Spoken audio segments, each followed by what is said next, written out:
Salut tout le monde, moi c'est Nick. Moi c'est Ali, puis aujourd'hui on se retrouve pour notre deuxième analyse qui va être sur le 8e épisode de WandaVision.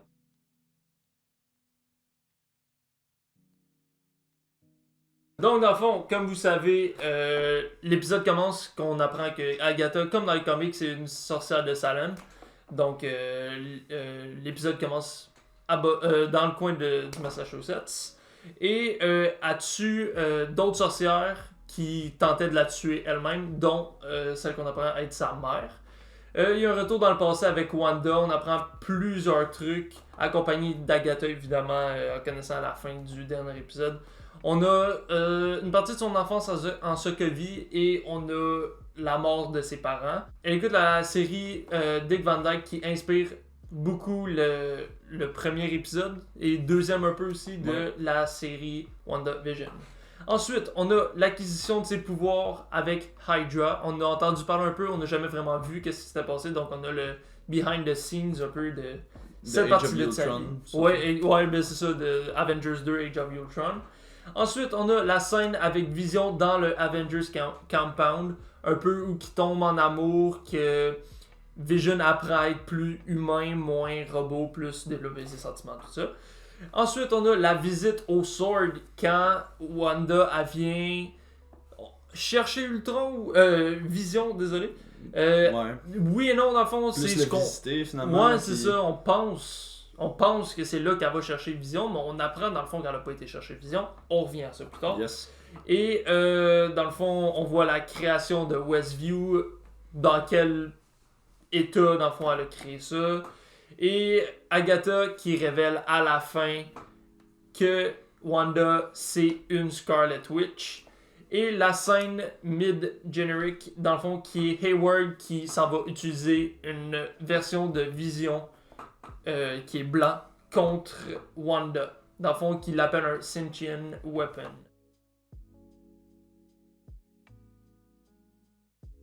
Maintenant, pour nos scènes préférées, à tour de rôle, on va décrire un peu notre scène préférée. On va rajouter un peu ce segment-ci comparé à la semaine passée. Dites-nous ce que vous en pensez. On prend les critiques, fait que laissez ça dans les commentaires. Fait que Nick, je vais te laisser y aller en premier. Toi, quel moment il ressort? Quel moment t'as vraiment aimé dans l'épisode d'aujourd'hui?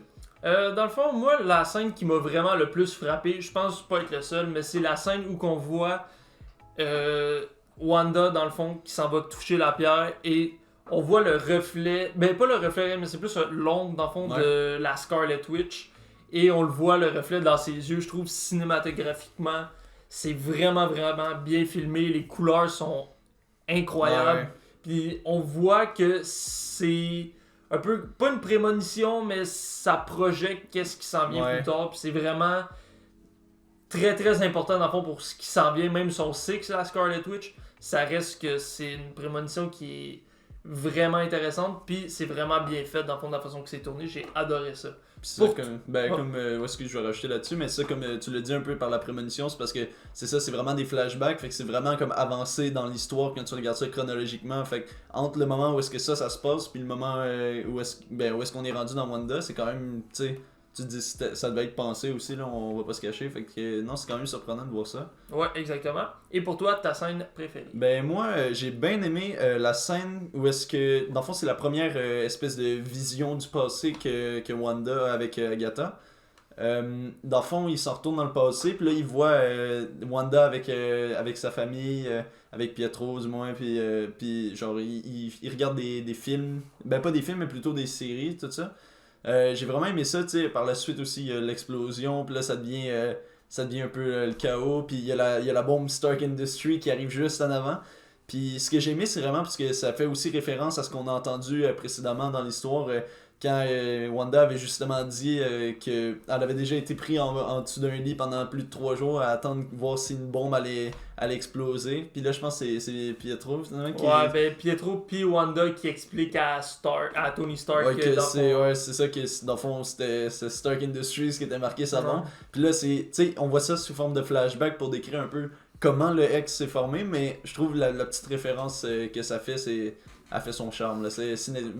Plus dans l'écriture tout ça, je trouve que c'est vraiment bien pensé là, de la part. Moi, ce que j'ai trouvé intéressant dans le fond de cette partie-là, c'est c'est une scène qu'on n'a jamais vue à Ouais, l'écran, c'est ça, mais qu'on l'a entendu. Elle nous a été expliquée, puis au moment que ça se déroulait exactement comme si je l'avais déjà vu, parce qu'elle avait déjà été expliquée, puis c'était by the book dans le fond, comment il l'expliquait, puis c'était vraiment intéressant. Tu sais, c'est un flashback un peu. Mais ça, tu l'as mieux décrit que moi, mais c'est un peu ça que je voulais dire, là, l'effet de comme ça te dit de quoi, puis sincèrement, au début, je m'étais même pas rappelé de ce passage-là dans Age of Ultron, mais c'est ça, quand tu me l'as redit par la suite que ça c'était déjà arrivé, j'ai dit, ok, ouais, ça fait du sens. J'avais l'impression même d'avoir déjà vu cette scène-là, fait que. Non, c'était vraiment mon moment préféré. Une très bonne scène également. Il y en a évidemment beaucoup d'autres. Si vous voulez marquer en bas dans les commentaires votre scène préférée, on relaie les commentaires évidemment.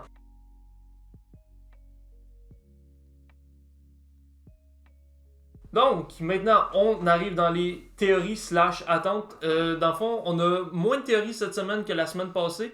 Et c'est pas nécessairement parce qu'il en manque, mais on a beaucoup parlé la semaine passée, puis on trouve qu'il y a plus des attentes, dans le fond, qu'on aime aborder, dans le fond, qu'on veut aborder cette semaine. Mais c'est pas parce qu'il y en a pas, puis on va en réaborder les semaines qui s'en viennent. Fait que faites-vous-en pas avec ça, dans le fond.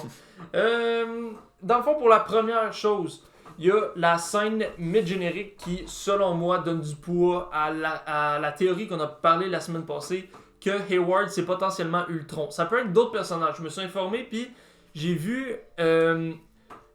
le nom ne vient pas, il va être marqué juste ici, sûrement à peu près. Là. Fait que le nom ne vient pas, mais c'est la forme que Kang, de Conqueror, il prend avant de devenir Kang the Conqueror, dans le fond. Puis Kang the Conqueror, pour ceux qui ne savent pas, ça va être... je sais pas si c'est juste une rumeur ou non, mais ça va être probablement le méchant dans Ant-Man 3 et un big boss dans la phase 4. Donc, ça serait potentiellement ça si c'est pas Ultron.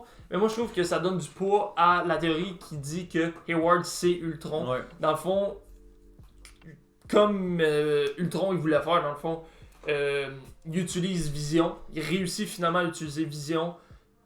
On ne sait pas exactement dans quel contexte encore, mais on sait que c'est pour attaquer à un certain point Wanda. Il l'utilise pour son bien personnel, dans le fond.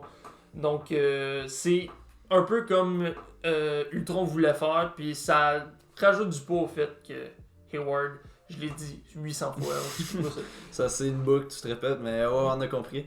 Mais non, pour de vrai, c'est ça. En plus, c'est ça, on avait approfondi un peu plus cette théorie-là la semaine passée. Fait que s'il y en a qui veulent un peu comprendre qu'est-ce qu'on va insinuer par ça, je vous invite à aller voir la vidéo de la semaine passée. Ouais. Mais c'est ça. Fait que si vous êtes au courant de ce qu'on a dit la semaine passée, ça renchérit vraiment cet argument-là. Puis non, j'ai trouvé ça vraiment... Tu sais, au début, tu te dis des fois, je vais faire une théorie l'épisode d'avant, puis là, l'épisode d'après, tu te fais décevoir. Mais non, mais là, ça renchérit vraiment. On a plus parlé de la théorie comme quoi aussi, en ce moment, Hayward serait Ultron. Mais une que je trouverais pas plus intéressante, mais je trouve que ça serait quand même, ça vaut la peine de le mentionner, ça serait peut-être que, dans le fond, ça serait pas Hayward qui serait Ultron, mais ça serait plutôt l'espèce de vision nouveau qu'on a vu, le vision blanc 2.0, là, version, ça on l'a vraiment pas beaucoup approfondi, là, on l'a plus vu dans la post-credit. Fait que, non, moi je pense que ça vaut quand même la peine d'en parler, de le mentionner, que ça pourrait peut-être être lui aussi qui est comme réincarné dans ce corps-là, parce qu'on se rappelle la mission de Ultron, c'était à la base, avant que Vision même existe, Ultron c'était de prendre la possession un peu de ce corps-là, tu sais. Fait que je pense que ça pourrait quand même être une des possibilités qu'on peut quand même garder en tête en regardant l'épisode de la semaine prochaine. Aussi, on a vu que le Vision de Westview, lui qu'on connaît dans le fond depuis le début de la série, a été créé en même temps que le X par le Chaos Magic de Wanda. Mais il y a aussi le Vision Blanc là, qui reste, on en a parlé justement un petit peu plus tôt, que selon moi ça peut peut-être être Ultron. Mais il y a aussi de quoi à considérer, c'est que dans les comics, le Vision Blanc, c'est vraiment un personnage en tant que tel. C'est vraiment pas une espèce de Ultron comme j'ai vraiment dit, ça serait vraiment un personnage à part entière. Dans le fond, il viendrait en fait, parce qu'on l'a pas lu, mais de ce qu'on a lu sur le sujet, il viendrait du comic.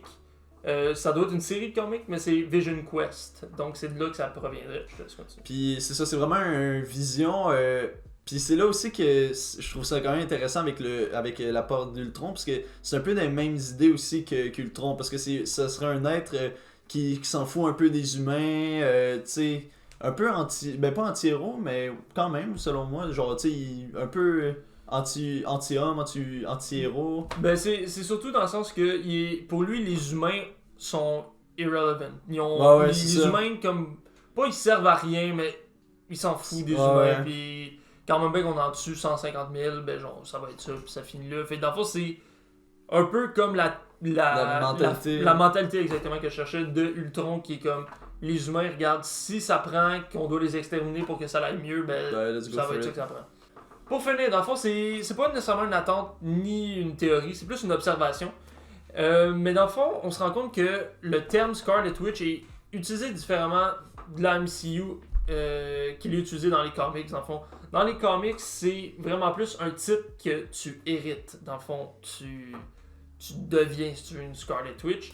Tandis que dans la MCU, une Scarlet Witch, de la façon qu'on comprend l'explication d'Agatha, c'est un être capable de création spontanée. Donc, c'est vraiment plus rare d'en retrouver.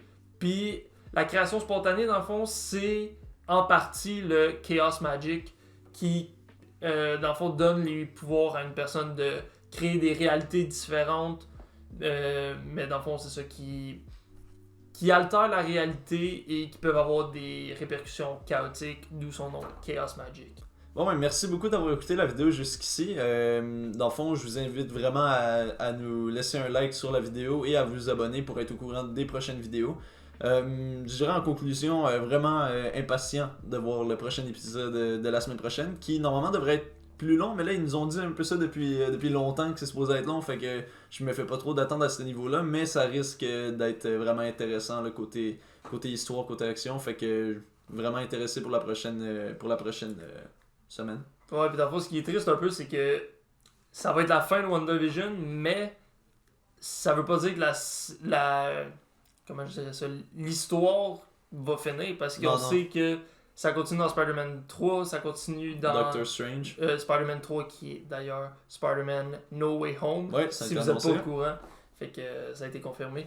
Et ça continue dans Doctor Strange 2, donc c'est ça, c'est pas parce que c'est le dernier épisode de WandaVision que l'histoire va être finie. Ça se peut que ça reste sur un suspense, puis j'espère même que ça va rester sur un suspense pour te donner envie de voir justement les autres films qui vont être un peu reliés avec WandaVision. En finissant, je veux juste vous annoncer qu'on se lance une page Twitter et une page Facebook où que vous allez pouvoir suivre Fling et Flûte. Dans le fond, ça va être plus facile pour nous d'être in touch avec vous, puis dire quand on lance de nouvelles vidéos, tout ça, parce qu'en ce moment, on les lance surtout les samedis, dans le fond, c'est notre deuxième vidéo. Parce qu'on suit pour les vidéos, ben pas les vidéos, excusez, on suit pour les épisodes de WandaVision, mais tu sais, ça veut pas dire nécessairement dans le futur qu'on va les sortir nécessairement à chaque fois le samedi, fait que n'hésitez pas à aller nous follow là-dessus pour être sûr d'être au courant des prochaines vidéos. Ces pages-là vont donc vous permettre de suivre notre actualité, d'être au courant si on fait des vidéos plus souvent, moins souvent, dépendamment des semaines, dépendamment des projets qu'on a. Donc, n'hésitez pas à aller voir dans la description, on va avoir les liens de la page Twitter et de la page Facebook. Donc, sur ce, bonne semaine à vous, à la semaine prochaine pour le prochain épisode. Ciao tout le monde.